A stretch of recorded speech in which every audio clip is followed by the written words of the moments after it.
अब आपका सवाल होगा कि ये जो एड्रेस है IPv6 का, इसके हर एक जो मेंबरान है, जो ये दिया हुआ है, ये दिया हुआ है, इसका मतलब क्या है?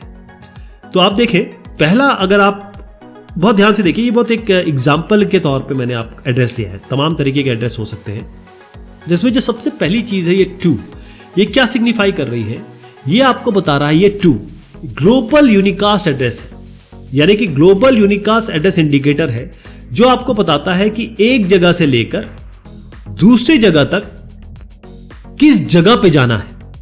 यानी कि मैसेज को सेंड कर रहा है किसी एक नेटवर्क डेस्टिनेशन पे, क्योंकि फाइनली तो किसी एक नेटवर्क पे जाएगा ना ये, और वहां पर क्या यूनिक एड्रेस होगा। तो ये आपका ग्लोबल यूनिकास्ट एड्रेस इंडिकेटर इसको हम कहते हैं।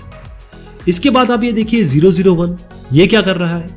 ये 001 आपको बताता है कि रीजन क्या है, अफ्रीका है, अमेरिका है, लैटिन अमेरिका है, वो ये 001 बताता है।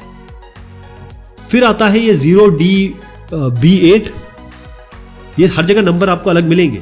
ये जो 0DB8 है इस एग्जाम्पल में, इसको हम कहते हैं LIR, यानी कि लोकल इंटरनेट रजिस्ट्री, या आप ये कह सकते हैं कि जो आपका इंटरनेट सर्विस प्रोवाइडर है उसका क्या नंबर है, वो ये हो गया। फिर AC10, इसका क्या काम है?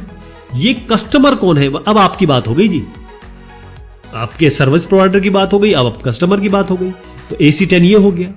फिर उसके बाद आपका आता है FE01, ये क्या हो गया? आप नेटवर्क के, क्योंकि नेटवर्क तो बहुत बड़ा होता है, मान लीजिए यहां पर 2 कंप्यूटर इस तरीके से कनेक्टेड है, तो ये इस नेटवर्क का सबनेट हो गया, इस सबनेट का नंबर क्या है? और बाकी जो 4 हैं, ऑक्टेट तो नहीं कहूंगा क्योंकि ये 16 बिट के होते हैं, तो ये जो हो गया फाइनल, इसको हम कहेंगे ये पूरा 64 बिट होता है। ये तो 64 बिट ये हो गया, 64 ये हो गया, 64 ये, 64 ये, इसको हम कहते हैं EUI64, यानी एक्सटेंडेड यूनिक आइडेंटिफायर। उस लेवल तक चले गए जहां पर आप यूनिकली आइडेंटिफाई कर सकते हैं, यानी कि जैसे ही आप डेटा पैकेट एक जगह से भेजेंगे, दूसरी जगह ये पहुंचेगा, यहां एड्रेसिंग स्कीम तैयार है, यहां कोई मैनुअल कॉन्फ़िगरेशन नहीं करना पड़ता है, DHCP नहीं करना पड़ता है। DHCP होता है dynamic host configuration protocol. DHCP आपको ऑटोमेटिकली, अगर IPv4 के बारे में बात करें तो ये डायरेक्टली आपको IP असाइन कर देता है, लेकिन यहां पर ऐसा नहीं होता।